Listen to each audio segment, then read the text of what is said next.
শিউলি 6 বছরের ছোট্ট শান্ত মিষ্টি একটি মেয়ে। সে পোস্তা গ্রামে তার মামা মামির সাথে থাকে। গত বছর একদিন যখন সে মা বাবার সঙ্গে পোস্তা গ্রামে তার মামার বাড়ি যাবে বলে তৈরি হচ্ছিল। কই গো, হলো তোমার? তাড়াতাড়ি নাও। ওরে বাবা, বাপের বাড়ি যাবার কি তাড়া! চলো চলো, আমি তৈরি। আয় শিউলি মা, বাবার হাতটা ধর। এরপর তারা একটা বাসে চেপে বসে। বাস চলতে শুরু করে। Ticket ticket. এই যে দাদা, কোথায় যাবেন? পোস্তা গ্রাম, 2টো টিকিট দিন। আর বাচ্চার টিকিট লাগবে নাকি? না, বাচ্চার টিকিট লাগবে না। এই নিন, ধরুন 2টো টিকিট। এরপর বাস বেশ গতিতেই এগোতে থাকে, কিন্তু তারপরেই হঠাৎ করে ঘটে যায় এই অ্যাক্সিডেন্টের ফলে শিউলির জীবনে ঘটে যায় সব থেকে বড় অঘটন। সে বাবা মাকে হারিয়ে বর্তমানে থাকে তার মামা মামির সাথে। এ কি রে শিউলি, তোর এখনো উঠোন ঝাড় দেওয়া হয়নি? এই তো মামি, এক্ষুনি হয়ে যাবে। বাসি জামা কাপড়গুলো এখনো পর্যন্ত পড়ে আছে। পুকুর ঘাট থেকে কেচে নিয়ে আসিসনি? যা, শিগগির কেচে নিয়ে আয়। শিউলি জামা কাপড় নিয়ে পুকুর ঘাটে চলে যায় এবং সেখানে পৌঁছে জামা কাপড় কাচতে থাকে। উফ বাবারে, কত জামা কাপড়! কাচতে কাচতে আমার হাত ব্যথা হয়ে গেল। না বাবা, তাড়াতাড়ি করে কেচে নি, নইলে মামি আবার বকবে। সে বাড়ি ফেরার পথে একটি গাছে অনেক শিউলি ফুল ফুটে রয়েছে দেখতে পায়। তখন জামা কাপড়ের বালতিটা নামিয়ে রাখে। তার মনে পড়তে থাকে মায়ের কথা, সেই দিনের কথা যেদিন তাদের বাড়ির উঠানের শিউলি ফুলের গাছে অনেক ফুল ফুটেছিল, আর তার তলায় খাটিয়ার উপর বসে তার মা তাকে শিউলি ফুলের মালা পরিয়ে দিয়ে বলেছিল, জানিস মা, এই শিউলি ফুল আমার খুব পছন্দের, আর তাই তো আমার সোনা মায়ের নাম রেখেছি শিউলি। যখন ফুলে গাছ ভরে যায় তখন মনে হয় গাছটাকে জড়িয়ে ধরে থাকি, কিন্তু তা তো সম্ভব নয়। তাই আমি আমার এই ছোট্ট শিউলি মাকে জড়িয়ে ধরে আদর করি, এই এমনি করে। এই গাছটাতেও কত শিউলি ফুল ফুটেছে, কিন্তু মা, মা তুমি কোথায়? তুমি যে বলেছিলে শিউলি ফুল তোমার খুব পছন্দ। দেখো গাছে কত শিউলি ফুল ফুটেছে। হে সোনা মা, কতদিন তোমাকে দেখিনি। হে সোনা মা, মা। এ কি রে শিউলি, হাঁ করে গাছের দিকে তাকিয়ে কি দেখছিস? চল, তোর মামি যে তোকে ডাকছে। মামি ডাকছে? ওরে বাবা, তাড়াতাড়ি চলো মামা। শিউলি বাড়ি ঢুকতেই তার মামি বলি, এতক্ষণ কোথায় ছিলি? নিশ্চয়ই পুকুর ঘাটে খেলা করছিলি। না না মামি, আমি তো। আবার মুখে মুখে কথা, চুপ করে থাকবি একদম। নে, ভাইকে দুধটা খাইয়ে দে, আমি চানটা সেরে আসি। শিউলি ভাইকে দুধ খাওয়াতে বসতে যাবে, এমন সময় তার মামা উঠানে পাতা খাটিয়ার উপর বসে বলে, ও শিউলি, আমাকে 1 ঘটি জল দে তোরে, গলাটা একেবারে শুকিয়ে গেছে। ঠিক আছে মামা, তুমি বসো, আমি এক্ষুনি এনে দিচ্ছি। এই কথা বলে শিউলি ঘরের ভেতর চলে যায়। তারপর ঘরের ভিতরে গিয়ে 1 ঘটি জল নিয়ে বাইরে উঠানে এসে মামাকে দেয়। মামার জল খাওয়া হয়ে গেলে, আমি কাজে বেরোচ্ছি বুঝলি, তোর মামি না আসা পর্যন্ত ভাইটার খেয়াল রাখিস, কেমন? আমি চললাম। মামা বেরিয়ে গেলে শিউলি ভাইয়ের কাছে গিয়ে দেখে ভাই দুধের বাটি উল্টে দুধ ফেলে তা নিয়ে খেলা করছে। তা দেখে ছোট্ট শিউলি খুব ভয় পেয়ে যায়, আর কি করবে বুঝে ওঠার আগেই তার মামি পুকুর ঘাট থেকে ফিরে আসে। এ কি করেছিস তুই হতভাগী? ভাইয়ের খাবার দুধ উল্টে ফেলে দিয়েছিস। এই কথা বলেই শিউলির মামি তাকে খুব মারতে থাকে। বল বল, এটা তুই কেন করেছিস? বল, কেন দুধ ফেলে দিয়েছিস? বল শিগগিরই, তুই আমার ছেলের দুধ ফেলে দিয়েছিস না? আজ তোরও খাওয়া বন্ধ, মজা বুঝবি এবার। আমি কিছু করিনি মামি, আমি কিচ্ছু করিনি। কিন্তু মামি শিউলির কোনো কথা শোনে না আর প্রচণ্ড মারতে থাকে। খুব মার খাওয়ার পর শিউলি কাঁদতে কাঁদতে ছুটতে সেই শিউলি ফুলের গাছতলায় চলে যায়। মা, কোথায় আছো মা? আমার কাছে এসো না মা, আমাকেও তোমার কাছে নিয়ে যাও না মা। আমার যে এখানে থাকতে খুব কষ্ট হচ্ছে। এসো না মা, এসো না মা। তখন হঠাৎ করেই কি যেন মিষ্টি করে শিউলির নাম ধরে ডাকে। শিউলি, ডাক শুনে তার মনটা কেমন যেন চনমন করে ওঠে। শিউলি, শিউলি, শিউলি। মা, মা, মা তুমি কোথায় মা? আমি তোমায় দেখতে পাচ্ছি না কেন মা? মা, মা আমি তোমায় দেখতে পাচ্ছি না কেন মা? শিউলি, এই শিউলি, আরে ওই শিউলি। ওরে বাবা, মামি তো এইদিকেই আসছে। মা, আমি বুঝতে পেরেছি মা, তুমি এখানেই আছো। তুমি কোথাও যেও না যেন। মামি কি বলছে শুনেই আমি চলে আসব। তুমি এখানেই থেকো কিন্তু। এই কথা বলে শিউলি সেখান থেকে চলে যায়।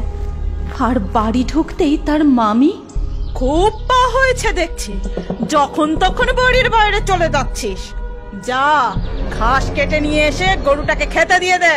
এরপর শিউলি কোনো কথা না বলে ঘাস কাটতে চলে যায়। তারপর বেশ খানিক ঘাস কেটে নিয়ে আসে গরুকে খেতে দেবে বলে, এবং সে খুব যত্ন করে গরুকে খেতে দেয়।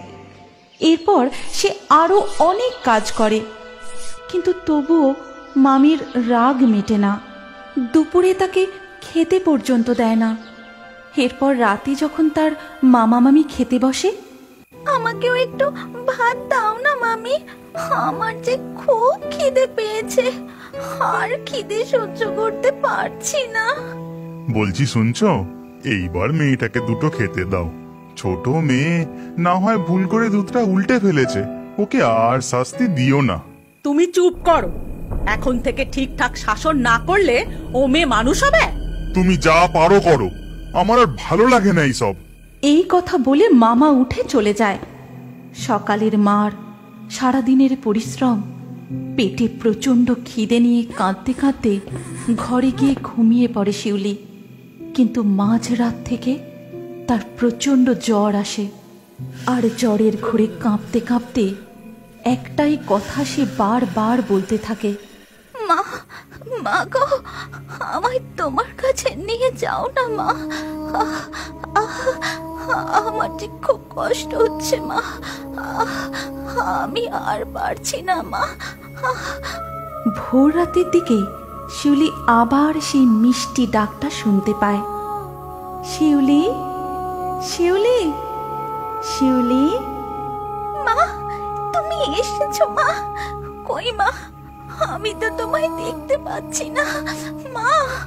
শিউলি, শিউলি, এই তো আমি, আয় আয় আমার কাছে। পরের দিন সকালে মামি ঘুম থেকে উঠে দেখে শিউলি উঠানের দাওয়াতে বসে আছে। গলায় তার শিউলি ফুলের মালা। আজ খুব ভোরবেলা উঠে পড়েছিস? যা, খাবার জলটা ধরে নিয়ে আয়। কি রে, শুনতে পেলি না? যা। ও, খুব সাহস হয়েছে দেখছি, এমন মার মারবো না। এই কথা বলে শিউলির মামি তেড়ে যায়, কিন্তু তার কাছে যেতেই সে দেখে শিউলির চোখ লাল টক টক করছে, আর শিউলি ভয়ঙ্কর ভাবে তার দিকে তাকিয়ে আছে। আচ্ছা ঠিক আছে, তোকে যেতে হবে না, কিন্তু গরুর জন্য ঘাসটা তুই কেটে নিয়ে আয়। শিউলি সেখান থেকে এক পাও নড়ে না, উল্টে ঘাস কাটার হিঁসুটা উড়ে মামির হাতে চলে আসে। এই সব দেখে সে প্রচন্ড রেগে গিয়ে হেঁসোটা ওপর দিকে তুলে বলে, কোত্থেকে ম্যাজিক শিখে এসে আমাকে ভয় দেখানো হচ্ছে? দাঁড়া, তোর মজা আমি বার করছি। ঠিক তখনই শিউলি উঠে দাঁড়ায়, আর তার পাশে থাকা একটা লাঠি উড়ে এসে মামিকে পেটাতে শুরু করে।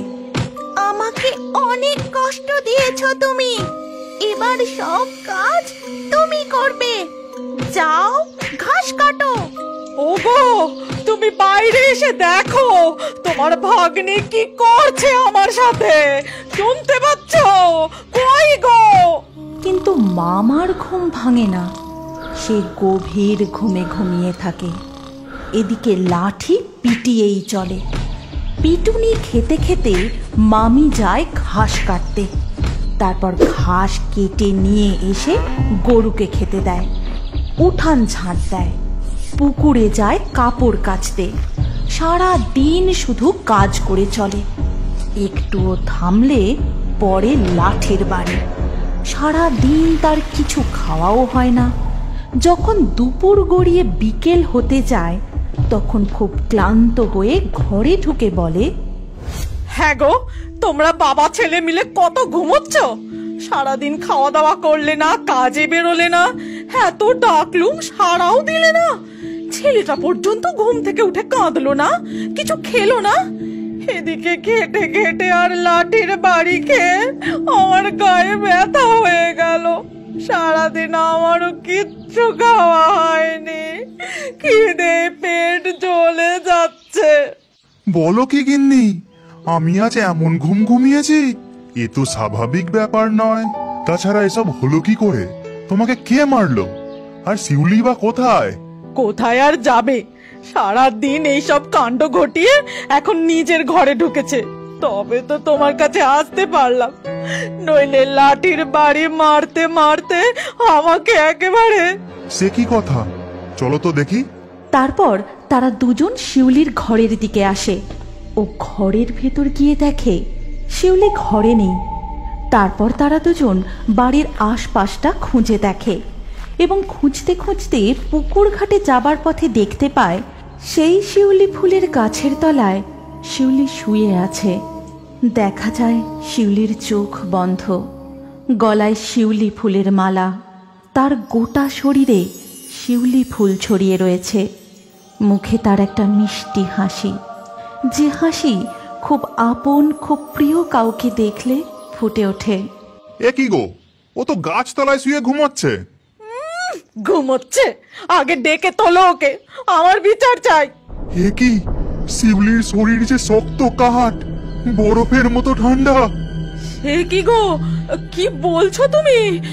তবে তবে এতক্ষণ কি ওর আত্মা যাওয়ার আগে সারাদিন ধরে আমাকে শিক্ষা দিয়ে গেল? ওরে বাবা, ওরে বাবা। এবার হয়তো শিউলিকে আর কোনোদিনও তার মায়ের আদর ভালোবাসা থেকে দূরে থাকতে হবে না। আমাদের গল্প এখানেই শেষ হলো। আপনার যদি আমাদের এই গল্প ভালো লাগে তাহলে এই ভিডিওটি লাইক অবশ্যই করুন। আর এখন আরো একটি মজাদার নতুন কার্টুন দেখার জন্য স্ক্রিনের উপর এই ভিডিওতে ক্লিক করুন আর আমাদের চ্যানেলটি তাড়াতাড়ি সাবস্ক্রাইব করে নিন।